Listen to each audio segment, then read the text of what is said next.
Hello, everyone. Good morning. We're going to go ahead and get started. This next session, we're going to have Linda Brown with us. She has been teaching for 23 years at Desert Hills High School in St. George.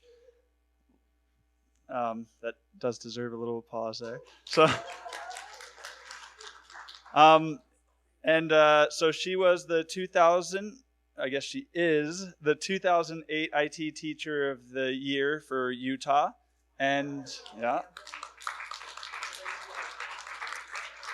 And speaking with her before the conference, just one of the things I thought was fascinating is the things that she has done to engage students even without a computer. So you'll have to ask her at the conference about the security card game. And so it's a way to get kids involved with IT that doesn't involve using a computer. So it was fascinating, but you'll have to catch her on those details. And with that, turn the time over to Linda. Okay. You can hear me.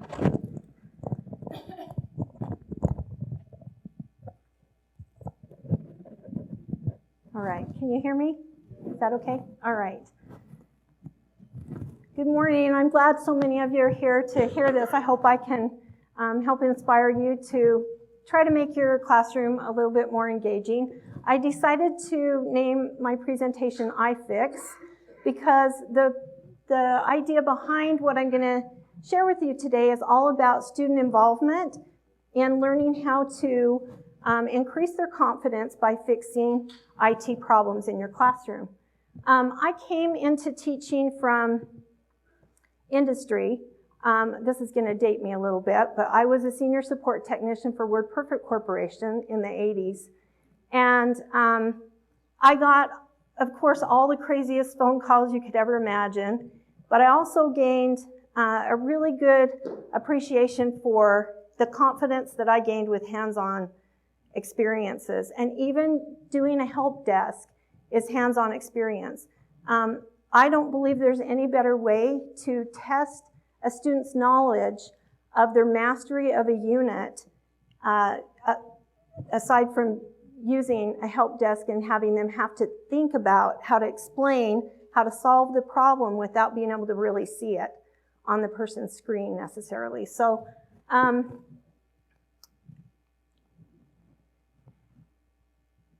first of all, what we're going to go over, just going to go over quickly what we're going to cover today. The benefits of a help desk. What will the students learn from it? What equipment would be needed? ComtTIA's 6-step troubleshooting process. Identifying the problem with user questioning. Documentation methods. And creating a classroom CyberCore program, as well as help desk troubleshooting scenarios, and then we'll have time for questions and answers. So first of all, we'll talk about the benefits of a help desk. And these are the things that I've determined help the students. Now, first I want to clarify something about this. The first part of this presentation, I'm talking about a help desk where the teacher is the client calling in, and the students are the technicians, okay? And later in the presentation, I'm going to also go into some information about creating a help desk situation in your school or in your school district, okay? And the two are very different. But right now, the benefits of a help desk, you can assess your students' mastery, you can add fun to the classroom, interact with your students, develop teamwork and peer mentoring. Students can gain experience and prove what they know. Promote your school program-wide. Job-ready experience. And gain problem-solving skills and the phrase, fake it till you make it. Okay? If they don't know what they're doing, that's what half the people on the support line are doing. They're faking it till they make it, right? Okay, so that's what we're going to encourage the kids to do. So the students are going to learn to identify a variety of problems relating to technology. They're going to adapt to new scenarios and problems. Now, as you do this with your students, some of them are going to be terrified, okay? What this looks like in a classroom is students are engaged in doing their test out stuff. They've got headphones on, they're doing their online thing. And I do this every other Friday. So I'm on an A-B schedule. So every other Friday, I know I'm going to have the kids in class, and they look forward to this. Each student has to do 3 help desk calls during a semester. So I'll put it in the grade book, and I'll put it worth a lot of points. And I make it due the very end of the semester. And then if they do it during, first quarter, fine. Some kids won't do any till second quarter. It just depends on how it comes out. But they need to do 3 per semester. And we're teaching a lot of these kids that kind of are the geeks or the nerds of the school. They don't have a lot of social skills, so this is hard for them. And I have seen this be really valuable in their confidence. The difference between their first call and their second and third call is huge. The student is going to take on a leadership role in the classroom and amongst their peers. They will assess and analyze information, and they will demonstrate professionalism. It instills curiosity and imagination. Okay, so this is what you need to create this environment in your classroom. You're going to need headsets, okay? You don't need a lot. I try to do maybe 4 help desk calls every other Friday, okay? So a headset with a mic for the student, and then one for me, okay? A web camera. So in a high school setting, the little ones that they can walk off with are kind of hard to keep track of. If you're getting new monitors and you have the ability to get built-in ones that are built into the monitor, that would be ideal. Your computer has to have a webcam as well. You can do this on a desktop or a laptop. You can even do this on a Chromebook, okay? You've got to have an internet connection. The most important thing, you got to have Google Hangouts, okay? So we've got, at our school, the kids have Google Gmail accounts, and so the way this goes down is I randomly pick who's going to go that day, and then I ask them what their email address is, and I set up a Google Hangout session with them based on their email address, okay? And then I put the call through, so it sounds like it's ringing to them, and they have to answer the phone and say, Desert Hills High School Technical Support. And if they don't, if they're stuttering and stammering and they're just saying hello, then I'll cover up my mic and I'll be like, Johnny, remember you have to answer Desert Hills High School Technical Support. So I'm coaching them, even though I'm the customer. I'm covering up my phone. Every one of these kids is going to be successful with every call. This is not going to be an intimidation thing. It's going to be me coaching them through, maybe you should try saying this, maybe you should try saying that. Now, I teach in an environment where I teach 3 subjects at the same time, okay? I teach computer repair, networking, and security all at the same time. And the reason I do that is because I teach in a small high school, 600-700 kids, where we have to have 25 kids in a class or they won't carry the class. And so in an effort to get more kids in my class, I'm never going to get more than one section of PC repair. I wish I could, but it just isn't probably going to happen. But it might happen if I'm combining networking and security kids in the same room. Okay, so I have them all sign up for PC repair, even if they've taken it last year. Okay, it's full year course, full year A-B schedule, and I'm pushing it to get done with it because I add in things like this that take time to make the classroom more engaging. So all the kids sign up for PC repair, and then the first day of class, I have the counselors break it out into separate sections. So this year I had 19 in PC repair, 5 in networking, and 3 in security.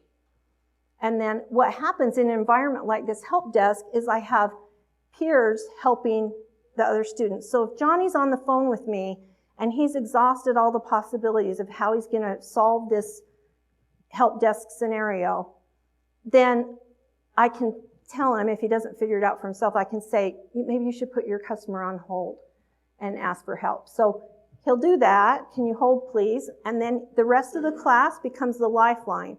Now, the rest of the class has been hearing this going on. While they're doing their test out, in one ear, they're hearing my end of the conversation, and they're hearing the student's end.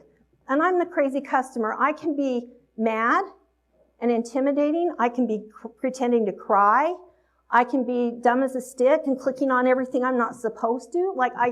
And I throw in weird stuff, like telling them my life story in between what they're telling me to do. And so it's really, really engaging. Once I asked one of the kids if he'd marry me, and then, because he was helping me so well, just things like that. It's so fun. And when we talk about interacting with the kids and making a connection, and how in the last session they had a Venn diagram showing how much you really are connecting with your student.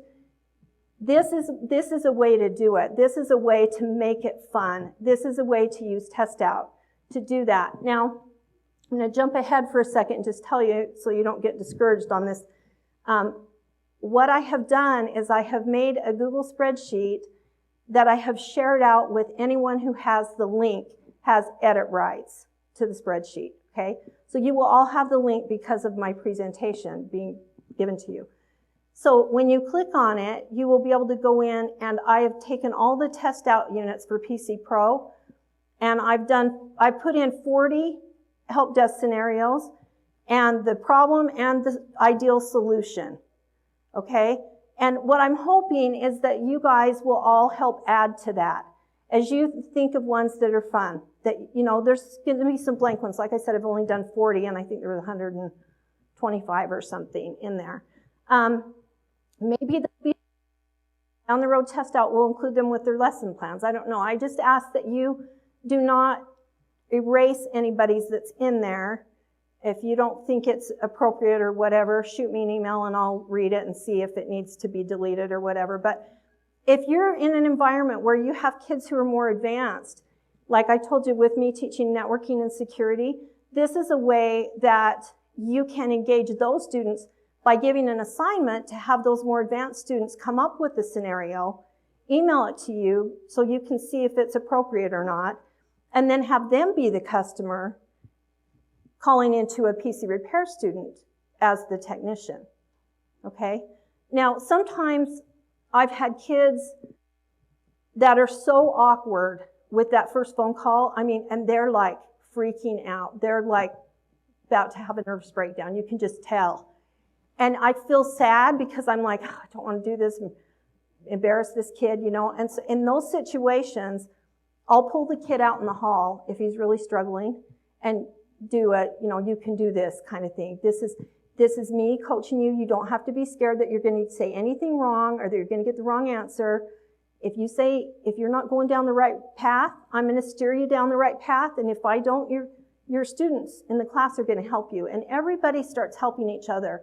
I have seen this improve relationships huge, even with kids who have learning disabilities, who are not understood anywhere except in my classroom, but they become sort of revered, to say, in the classroom because people can see what they know, and it's a chance for them to prove in front of their peers that they have value. And they're not just sitting there with headphones on listening to test out and never engaging in anything, okay? And the thing I love about this the most is it doesn't cost anything. Headsets don't cost hardly anything. You've all got the internet. And you just need 2 students, one to be the customer, one to be the technician or the teacher, like we just talked about, can be the customer. And I always do a lot of bragging them up after this is over. I listed these 6 steps to the troubleshooting process. I did this mostly, I know you probably all know these, and I don't want to spend a lot of time on these, but having worked in technical support, these are really important for the kids to grasp these. And so identifying the problem, establishing a theory of probable cause, question the obvious, test the theory to determine the cause, make a plan of action to solve the problem, implement the solution, make sure the solution worked. Did it have full system functionality? And then document the findings. Now, one of the things that I learned in technical support and that I teach my students is to make sure that they're checking the system logs when they go to fix a computer. Because those can tell you so much. They can tell you if they installed some new driver. The system logs will tell you if they installed new hardware, if they've logged in with the wrong password. It can tell you a lot of things. And so I always encourage the students to, in the help desk call, to verify what the customer's saying that they did by checking the system logs to see if they really did that. Because sometimes they might say they did and they didn't, right? And documenting the findings is important too. And it's important to teach the students that you have to have some kind of documentation method so when the next technician comes in a work setting to fix that computer, they know what was done on the computer the last time it was worked on. Who worked on it, what did they do, that kind of thing. So the documentation is really important as well. You'll see when we show you the spreadsheet and you start going through the 40 things that I've created there, they're mostly hardware because it's really hard to do a help desk scenario with software issues, Windows issues, because you don't know what version of Windows they're going to be using, or if they're on Linux or what they're using. There's some command line things that you could simulate easy, but most of the ones we do in the classroom are hardware related. So these are a list of the questions that you need to train your students to be asking the customer. And that's what makes a good help desk. You know, when you call into technical support, you know, what makes a good technical support person? Well, hopefully they listen to you, and hopefully they're not a donkey's butt and really arrogant, right? But somebody who asks you questions and tries to get a feel for what's going on by the way they ask the questions. Has this problem ever happened before? Have you been able to duplicate this problem on another computer? Is it just happening on this one computer?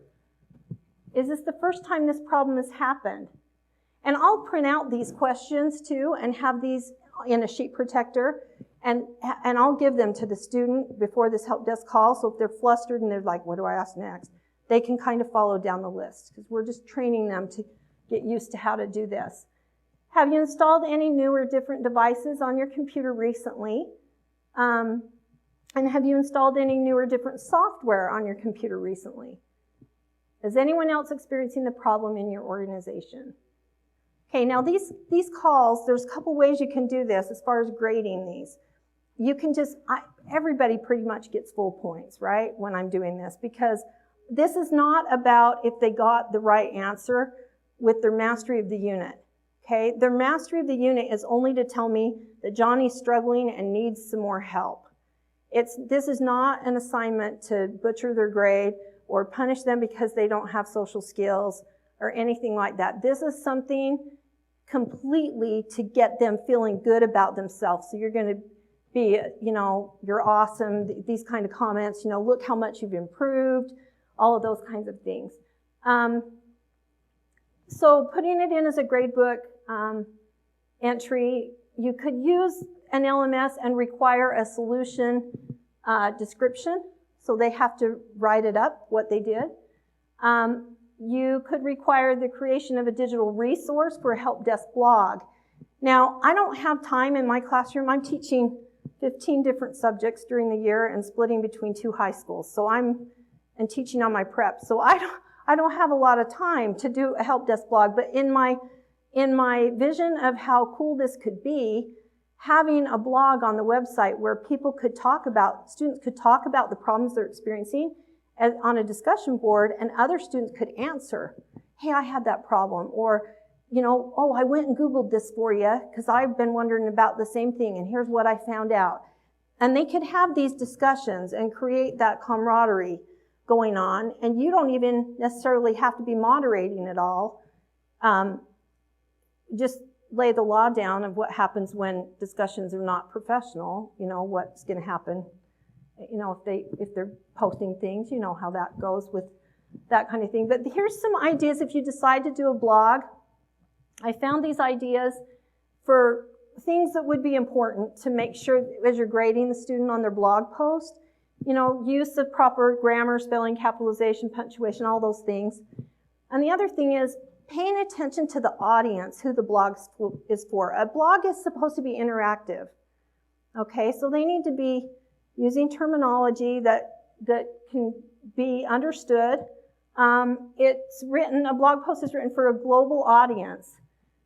It should be influential, and it sparks a lively conversation or sometimes a heated debate.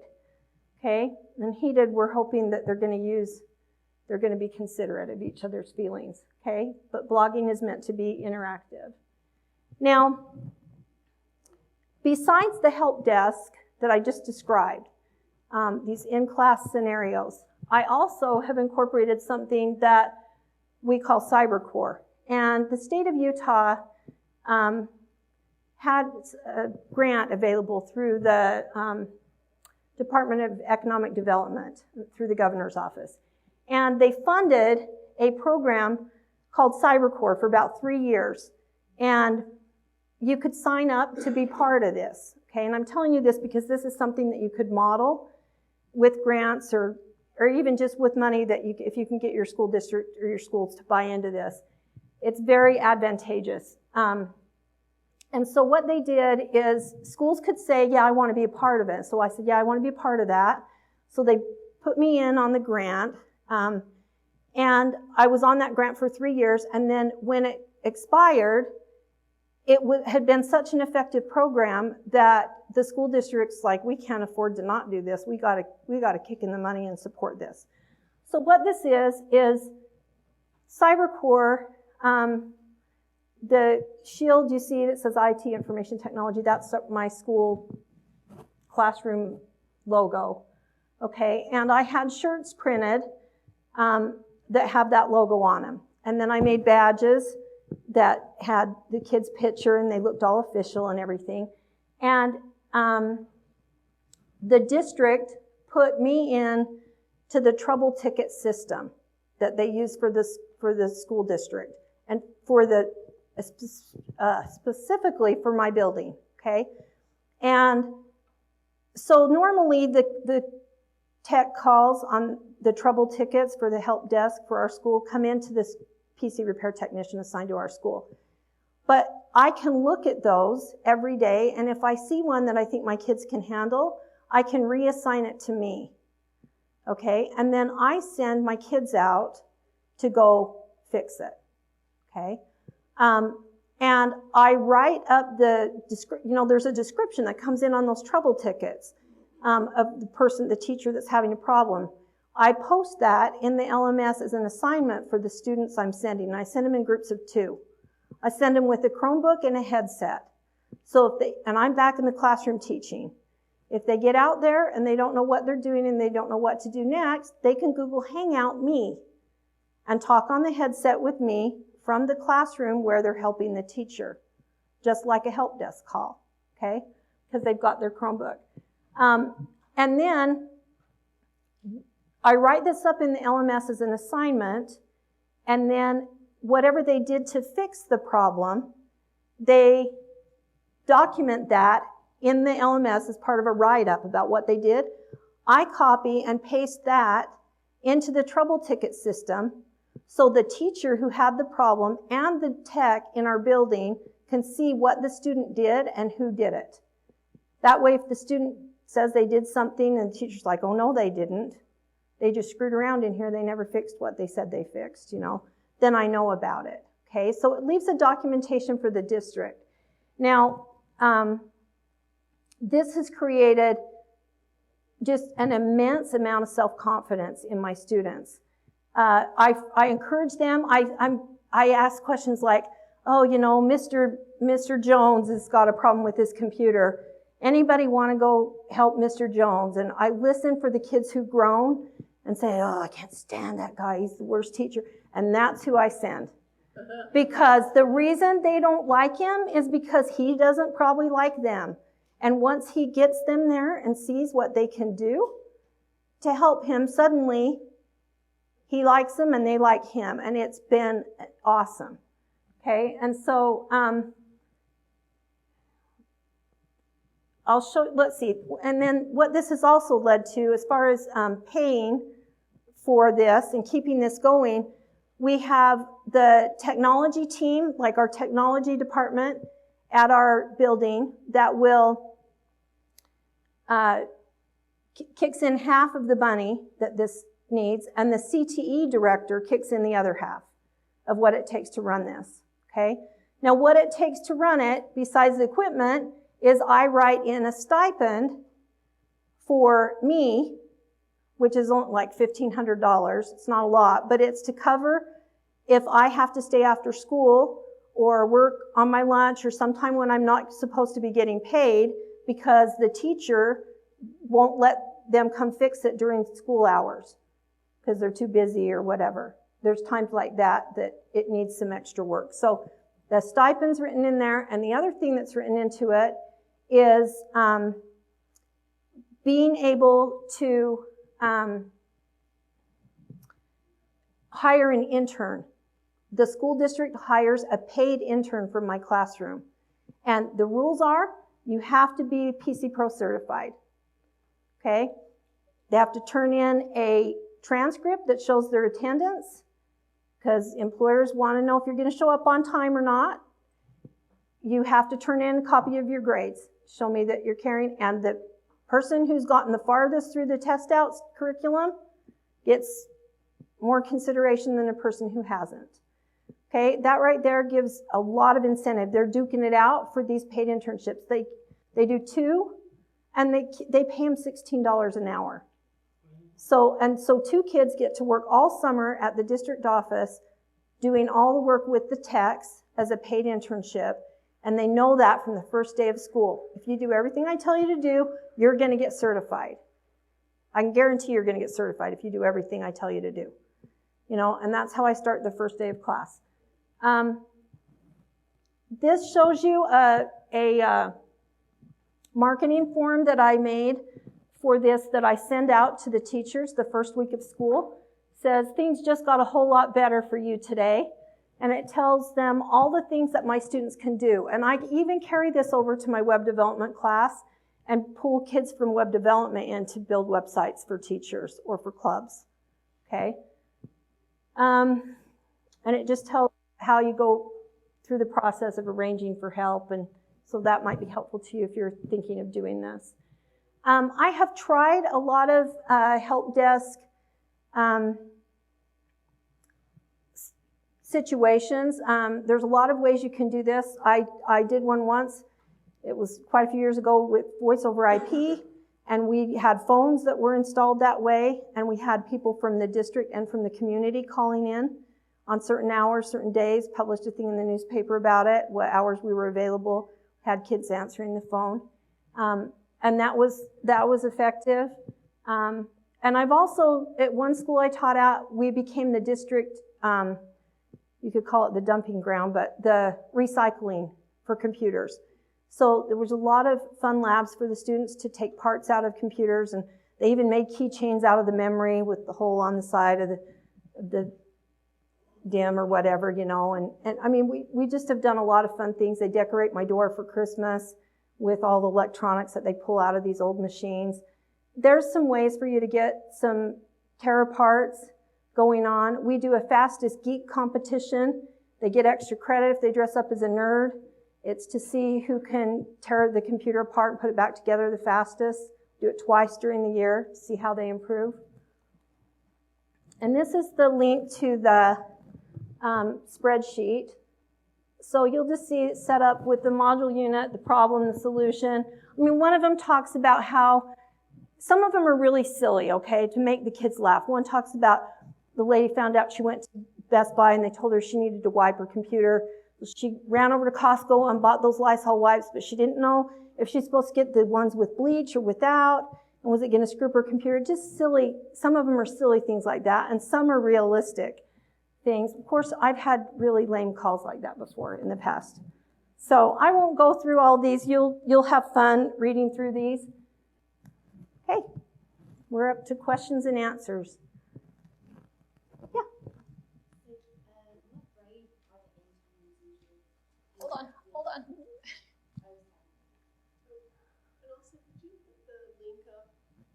Yes, and you'll have it in the Yeah, you'll have the link in the PowerPoint that you can get it from there. Everybody's set up with edit rights on it. Go ahead. Hi. So I have two questions. So the first question is, the interns have to be a particular grade? Are they juniors, seniors, or? They can be between their junior and senior year or at the end of their senior year. Okay. Yeah, they just have to be able to drive because they're going to be having to drive to different schools, and they got to commit to only having 1 week off during the summer because that's the busiest time of year. Right. And so the second question, do the students that get to leave your class to go help a teacher with a problem, do they have to have a certain GPA in your class in order to leave class, like if you're already teaching? No, because I usually try to send one kid who really knows what they're doing and another kid who doesn't know as much what they're doing so that they can kind of peer help each other. But they're not out of class a whole lot? No, no, and the amount of calls we had, we're not talking about a humongous amount of CyberCore calls. I mean, there's maybe one a week or 2 a week, because a lot of this stuff my kids can't do because they don't have rights on the network to do a lot of it. But the easy stuff, especially at the beginning of school and the end of school when teachers are wanting backup files and things like that. Okay, yeah. Thank you. Any other questions? You guys are currently using your management system with your school or the district. Do you know of a ticketing system that you can use that is not linked to the school or the district that you can independently control and, if you wanted to create it for yourself, for your class? That's a good question. The only way I've ever done it before was just through either a website where teachers would post in or through a paper ticket system. Okay, that's a good idea. Yeah. Thank you. I use software called Spiceworks for our ticketing system. Yeah, there are probably a lot of people in here who have experience with it. It's free. You can download it, set it up on your server. It's got a lot to it. It can be a full-blown ticketing system, or it can be, just whatever you want to use it for. So it's worth checking out. Spiceworks. OS ticket is another one. In the back, we've got a question. I was just wondering, when you set up the help desk scenario, do you use LabSim? So are your students looking at a certain scenario in LabSim and then you're looking at that too? No, and that's a really good question too. This was intended to be something that is not covered by the simulations. Maybe it is indirectly if they've gone through it, but this is like a real life situation, a call. I mean, ideally I want to have one scenario for every unit and test out so that I can assess how they're doing and so the kids can see what a real life call about this unit would be like. But it just takes a long time to come up with them and get them in there. So like I said, I have some that were probably a little too silly, you wouldn't want to use, so I only put my best ones in there. There's like 40 in there. I think you could use LabSim for some of those scenarios. As you were talking, I had that idea, and I think it would be possible. That's a great idea. Thank you. Just addressing the software one, you said you do mainly the hardware one. When I introduced the help desk to my students, I actually team them up, and I have like 9 scenarios set up just in a normal classroom, a computerized classroom, and I have them join with someone, and then the scenario is there, and like if we were doing it, she'd be the help desk technician, I'd be the customer, and I'd say this is what I'm having a problem with, so she could show me on my computer, so it's as if you're actually there with them. Yeah. So then they all do 3 of them like that. That's a really great idea. But that might be, in my opinion, that would be a really good way to use the simulations so that they're having to work through it on their own, talking it through before Johnny has to go over here and prove that he can do it by himself and he has to do it 10 times. I make my kids do the simulations however long it takes to get 100%. I don't care if they have to do them 10 times. I won't give them any points in the grade book until they've got 100% on the simulations. And that's increased my pass rates huge by doing that. And And then the next thing I do is they turn the monitors, so now they both have a computer, and they do the next three. You can't see what I'm doing on my screen. You have to tell me what to click on, whatever. That's great. Yeah. That's And- awesome. And then I Thank do the you last for three. sharing that. The technician doesn't get a computer. They have to try to walk them through without That is having awesome. that. Thank you so much. That's great. Just an add-in, if anybody's ever used TeamViewer, I think their free account, you can do remote login. So that's another thing I've seen before. Okay, good. It's called TeamViewer. They have a free option, and you can do remote login. So if you have school machines that you link together, you can have them log in and remote fix. And they don't have to have an account on that computer? They don't have to have an account on each computer to be able to do that? Okay, awesome. So we do a similar, thank you, this is really good. So not on desktop, but in Network Pro, in our undergraduate level, we have about, I think Test House has 89 labs. So as an assignment, I tell the students, choose your own group members. So they have 4 in each, depending on the class. And they choose 4 troubleshooting. And then they create scenarios of help desk. So they create what if somebody would call, what would the problems would be based on the solution. So we kind of go backwards. And then they have to present that in the end of the semester.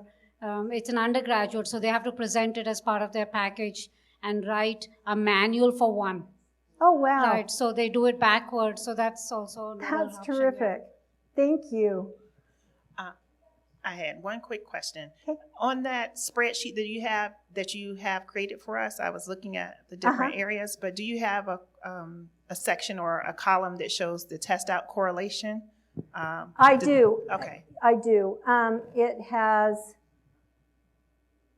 in the first column right here, well, it says 1.1.4. I've gone in order. 1.1.4, and then it has the name of it, and it has then 1.1.5, and it goes on down. There was a couple that I deleted that I didn't, like the fact sheets, I got rid of those, out of there. So they're all in order, but the ones I got rid of were mostly just the fact sheets, or ones that I didn't think you could do a scenario about. Any other questions? Just had a question about where we'll get access to the PowerPoints for the presentations. That'll be sent out to attendees in a link after the session. Those will be shared, and we'll have a repository of those. Yes, it should be. We'll make sure that everything's functional. So you're not going to get just a picture of a screen and go, well, great, click here, and nothing happens. So That's a good point. I've been using Test Out since 2001, so a long, long time, and I feel like I came into teaching from industry where I was a network administrator and a PC repair technician for a school district. And so I really do have a conviction of how important it is to do the hands-on labs, and I feel like I love the scenarios and everything that Test Out has with the lab sim, but my thing that was lacking and why I did this was interaction. Be honest with you, I had an aha moment one year when I only had one student ask me to sign their yearbook, and other years I had a line of people, and I felt really bad, and I sat there and thought about it, and I thought, you know what, I have not engaged with my kids this year. I've been too busy. I've just had them doing the stuff and not creating any kind. It's so fun to laugh with them and go through this. It will really change your whole classroom environment. So I hope that it'll be something that you can make use of. Thanks.